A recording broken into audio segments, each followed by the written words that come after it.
今日就同大家嚟到葡萄牙波爾圖嘅。一落機咧就好容易見到煲嘅指示牌啊，咁我沿住佢嗰個指示咧就可以上到去等車嘅位置啦。咁好快咧架車都嚟到啊，而且價錢咧都好平嘅。如果有2-3個人咧，佢個價錢咧仲平過搭交通工具噶。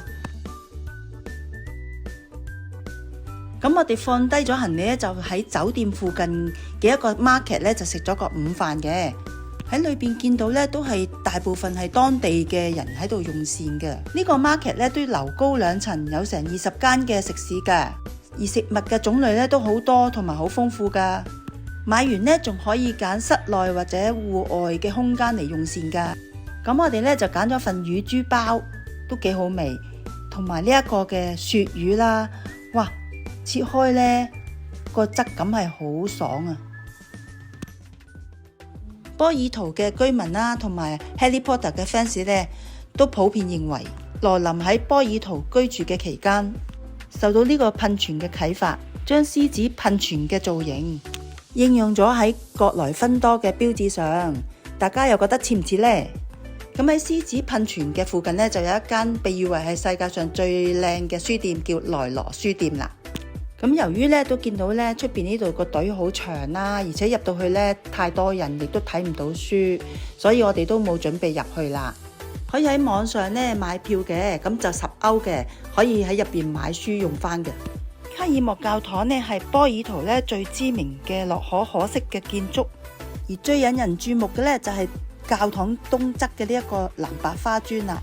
教堂嘅立面啦，同埋內部主祭壇呢都非常精緻華麗噶。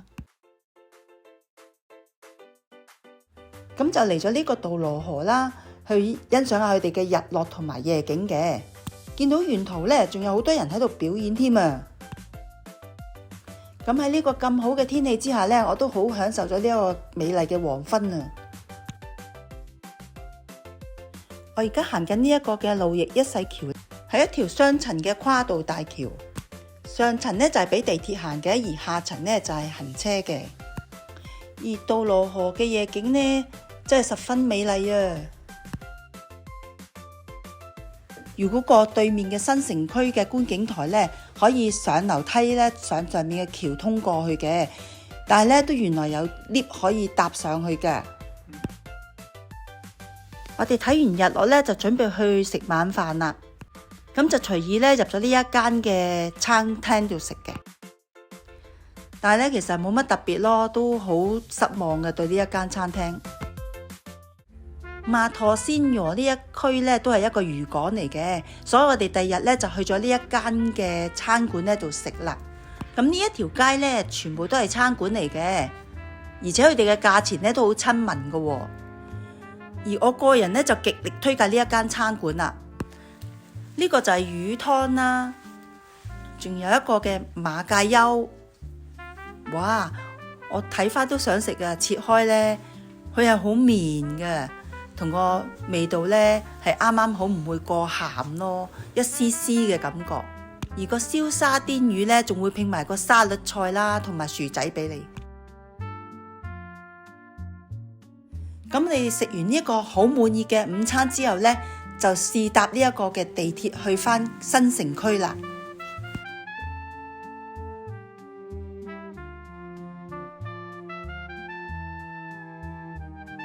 咁過咗路易一世橋落車呢，就見到一大笪草地啦，仲有好多人喺度等睇日落添啊！咁就用咗10分鐘左右呢，就上咗呢個皮拉爾山睇呢個日落嘅，但係唔太辛苦㗎。上到去呢，可以一覽波爾圖嘅新舊城景啊，真係好靚噶。咁回程呢，我哋都試下行咗呢個路易一世橋啊，真係人頭湧湧啊！咁我呢，就透過呢一個 Get Your Guide 嘅 Apps 呢，就買咗第2日嘅杜羅河嘅遊船嘅，而亦都有好多唔同嘅組合噶，有興趣可以上去個 App 度睇下嘅。我今次揀呢個呢，就會經過晒杜羅河嘅6條橋嘅，而途中呢，船上嘅介紹呢，亦都好詳盡喎。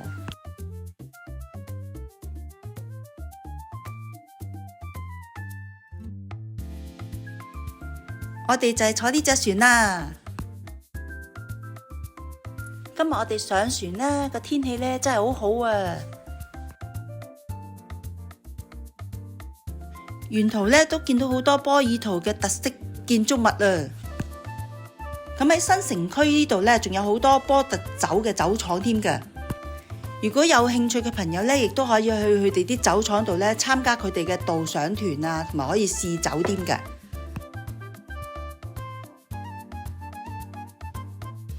除此之外咧，亦都可以透過網上咧去參加佢哋嘅團嘅。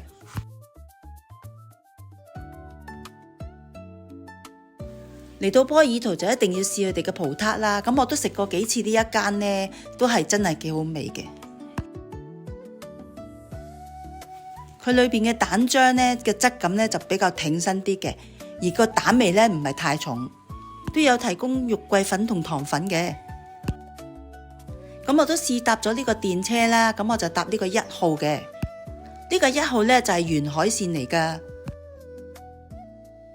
喺車上邊呢，你拉動嗰條繩呢，司機就知道你要落車啦。沿住車行呢，都感覺到好舒服啊，亦都可以睇埋海景。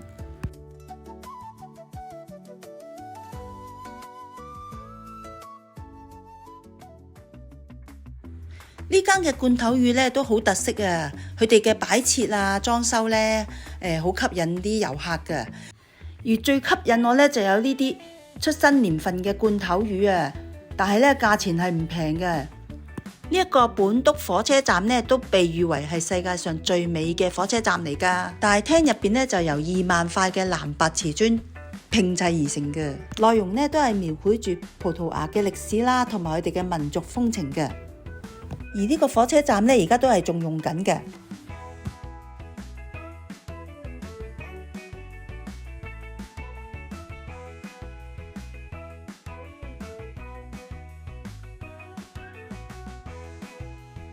而佢嘅側邊呢，就有一間 Time Out Market 嘅，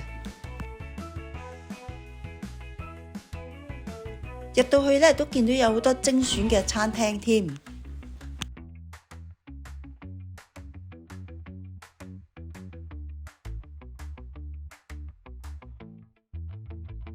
跟住都去咗呢一間被譽為係世界上最美嘅麥當勞啦，但係我自己個人而言呢，都係一般嘅啫，除咗個吊燈靚之外咧，都冇乜特別嘅。咁如果唔係特別咧，都可以 skip 咗佢噶啦。